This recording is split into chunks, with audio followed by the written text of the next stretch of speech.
Com esse áudio novo, câmera nova, microfone novo, vamos direto pra pauta da semana. Com essa câmera nova, microfone novo, tu não precisa gritar tanto. Ah, desculpa. Mas afinal, o que fazer com os presídios? Daí vai ficar legal agora com essa nova equipamentagem. Tu bota uma cela aqui, ó. E pede pra galera se inscrever no canal. E curtir a página lá do Face.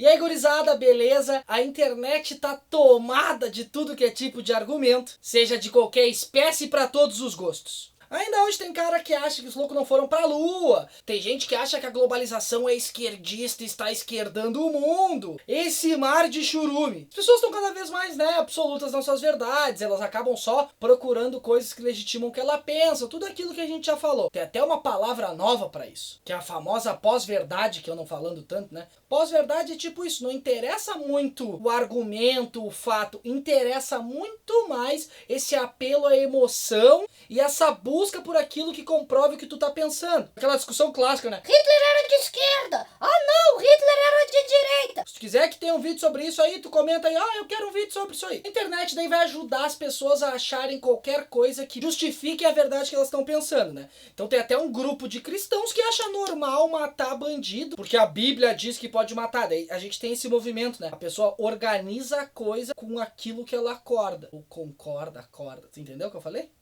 Entendi.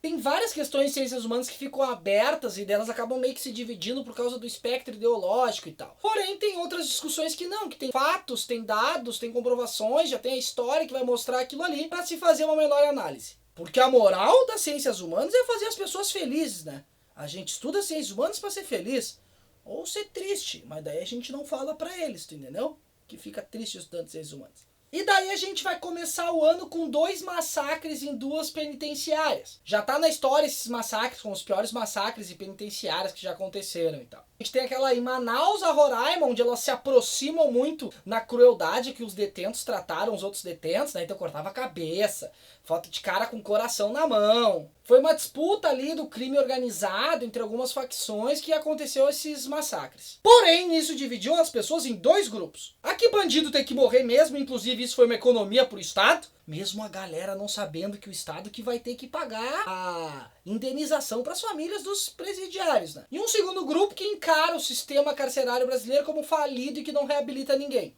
Claro que dentro desses 2 grupos vai ter uma série de outras nuances, Tipo a minha mãe. A minha mãe, acha que o bandido morreu ali e se ferrou. Só que a minha mãe não acha legal que, aquilo que aconteceu com os bandidos. Ela fica sentida com aquilo, assim, e tal. Do mesmo jeito que as pessoas que acham que o sistema carcerário não reabilita ninguém, etc. Tem um monte de gente que acha isso e mesmo assim pensa, não, mano, já que morreu mesmo, paciência. A gente vai partir desses 2 grupos para melhor fazer a análise. Sabia que a palavra penitenciária vem de penitência, lá do latim. Os padres botavam os monges ali para ficar pensando na vida e tal. Eles estavam cumprindo uma penitência. Daí vem a origem da palavra penitenciária. Porque antigamente a gente não tinha essa lógica carcerária. O cara cometia um crime, morria. Ou cortava o braço, era aquela lei do olho por olho, dente por dente. Antigamente era assim. Imagina se a gente continuasse com essa lógica de matar as pessoas por algum crime. Quantos amiguinhos nossos não teriam morrido? Quantos amiguinhos teus não teriam morrido? Será que tu não teria morrido? Será que eu não teria morrido já? Pensa nisso. A gente tem que estudar um pouco, assim, de onde é que vem essa lógica de matar bandido. Ela vem muito dentro daquela ideia que eles são criminosos, eles são maus, isso está enraizado neles. Se isso for verdade, se esse mal tiver enraizado nele, a gente não vai querer ele convivendo conosco, porque a gente tá lá de fora, a gente não quer ele convivendo conosco. E a gente tá preocupado demais com o nosso cotidiano já, a gente tem que trabalhar, a gente tem que estudar, a gente tem que correr atrás do nosso, e ainda existe esse cara que tem a crueldade dentro dele. Bom, então, partindo desse princípio, o cara acha que é melhor que o bandido morra. Porém, essa ideia é bastante antiga, onde ela parte do princípio que só fatores biológicos interessam ali para um cara cometer um crime. Então, o cara tem um fator biológico dentro dele, na genética, que faz ele cometer um crime. Se isso fosse verdade, teria como prever o crime antes, tipo um Minority Report, aquele filme do Tom Cruise maneiro, e o Brasil estaria ferrado, porque o Brasil, como a 4ª maior população carcerária do mundo, ia ter uma genética horrível, então, Esse argumento, ele caiu por terra dentro da academia, mas ele ainda tá muito presente dentro do cotidiano. Tem um vídeo ali sobre banalidade do mal, para vocês assistirem também, vai estar linkado aqui, ali, enfim. Porém, são vários motivos que fazem as pessoas cometerem crimes. Tem desde o cara que bebe e dirige, até do piá que rouba pra comer, Até do cara que foi lá, assaltou e matou, né? Até o cara que foi lá e estuprou umas mulheres. Tem vários e vários motivos que fazem a pessoa cometer um crime. Então é a sociedade que faz ele assim. Tu tá com pena dele. Também não dá pra ir pra esse outro extremo da discussão. O ser humano passa por diversas contradições ao longo da vida dele. E várias, se a gente pegar o perfil do criminoso no Brasil, advém da pobreza. Bah, o cara não tinha trabalho, o cara não tinha estudo, né? O cara não tinha uma série de coisas, não tinha pai, às vezes não tinha mãe, sem nenhum tipo de alicerce, nenhum tipo de estrutura de nada. Então o cara não tem nada, o cara vai lá e rouba. O cara vai lá e rouba, naquela função ali, matou a pessoa e tal. Mas tem um monte de gente que passa exatamente por essas mesmas coisas e não cometem crime nenhum. E consegue tocar sua vida de forma digna. O que pra nossa sorte é a maioria, né? A maior parte dos pobres do Brasil, imagina, se fosse uma coisa 100% ligada, claro que interfere, mas não tá 100% ligado. E é por isso que existe a cadeia, né? Ou esse sistema carcerário. Justamente para essas pessoas que se desviam, né? Terem pra onde ir. Aí tu vai ter uma briga ideológica bem burra, assim. De um lado, os caras querendo mais ordem e punição, como se só isso resolvesse. E tem até um vídeo que a gente fez sobre isso, né? Sim, punir mais é a solução. E do outro lado, uma outra galerinha também muito assim, high school, que acha que quem tá na cadeia é vítima da sociedade. Daí fica essa discussão, né? Mais ordem, mais punição.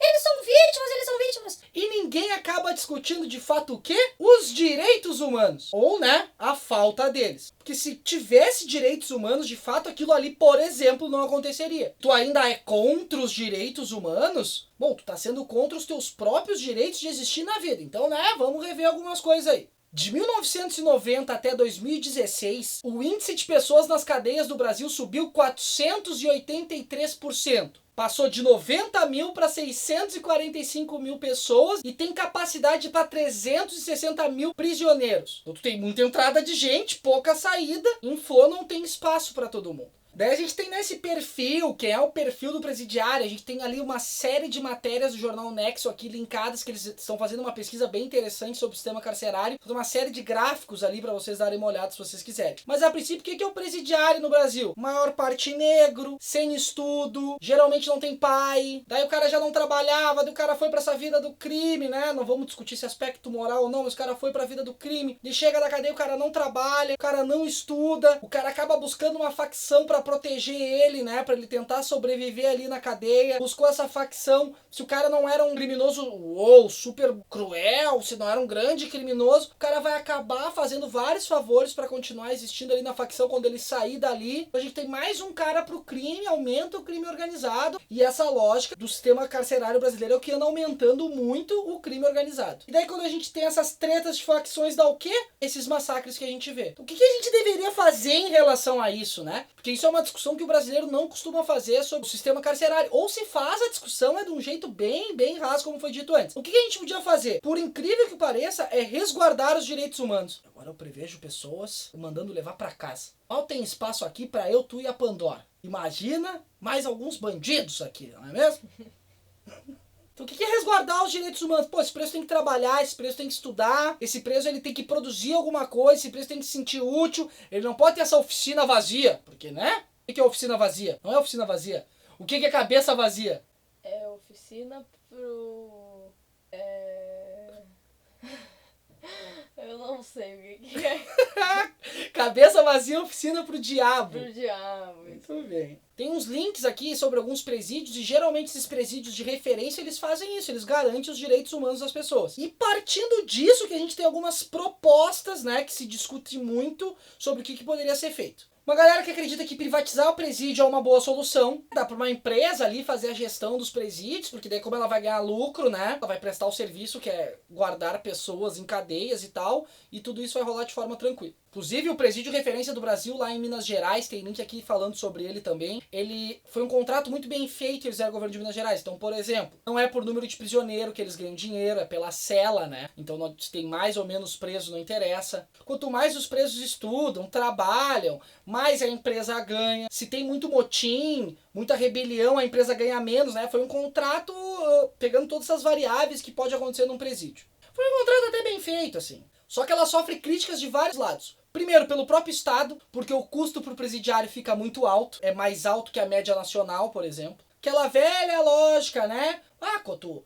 mais preso o cara tem, mais o cara ganha. Pô, Vou querer que tenham pessoas aqui. Tem ali, parece que no contrato ali que eles fizeram, tem o número mínimo que o Estado vai garantir de presos pro presídio, né? E de acordo com a pastoral carcerária, o fato daquele presídio não receber nenhuma pessoa de facção, nenhum bandido de facção, dá a entender que ali acontece tudo pacificamente. O que eles fazem? Pega esses bandidos de facção, assim, que já estão mais na vida do crime, colocam ele no presídio estatal e ali tu vai mandando outros tipos de presidiários. Daí, de acordo com a pastoral carcerária, fica mais fácil de controlar. E também sofre crítica por pessoas que entendem mais de direito e tal, que tu acaba tirando uma das poucas coisas que é do Estado, que é o que? O monopólio do uso da força, né? Já diria lá o Max Weber. Então, o Estado é o único que pode ter o monopólio do uso da força, tu acaba tirando isso, terceirizando até isso. Uma outra parte da população que defende que deva construir mais presídios, né? Não interessa muito o aspecto ideológico. Não, constrói mais presídio, porque daí vai botando os presos ali e tá tudo resolvido. A principal crítica que se faz a isso, não que não se deva construir mais presídio, é que isso é uma solução totalmente paliativa. Não resolve o mal pela raiz. E não, o mal pela raiz não seria matar os presos. O Temer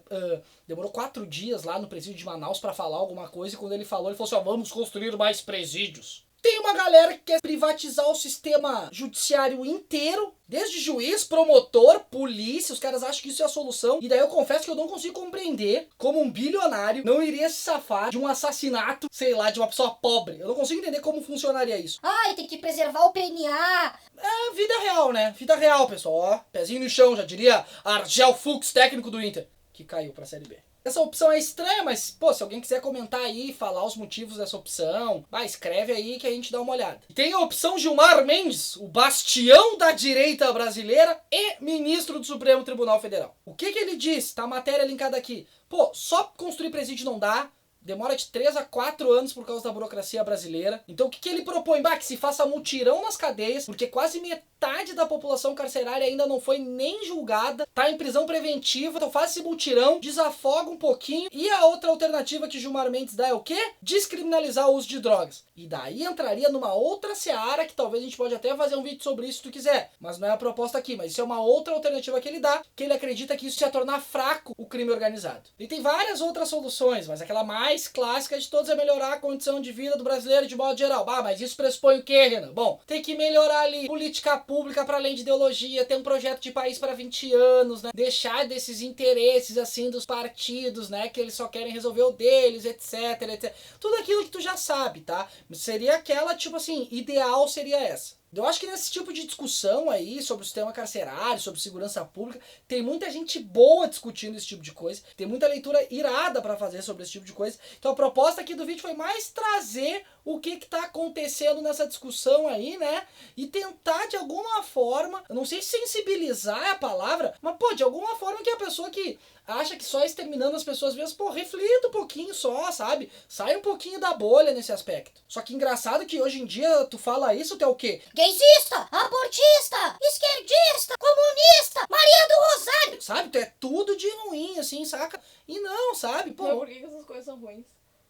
para essas pessoas são, né? Bom.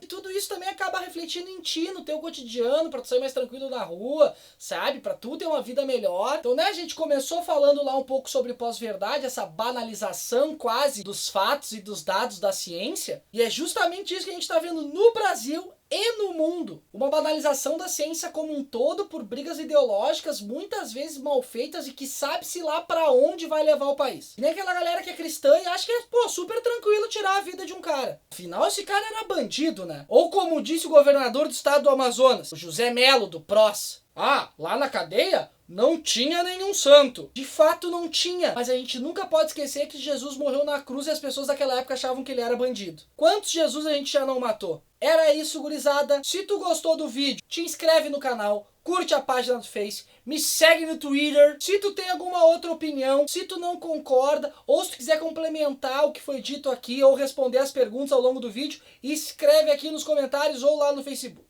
Era isso, gurizada. Beijo no cérebro de todo mundo e tchau!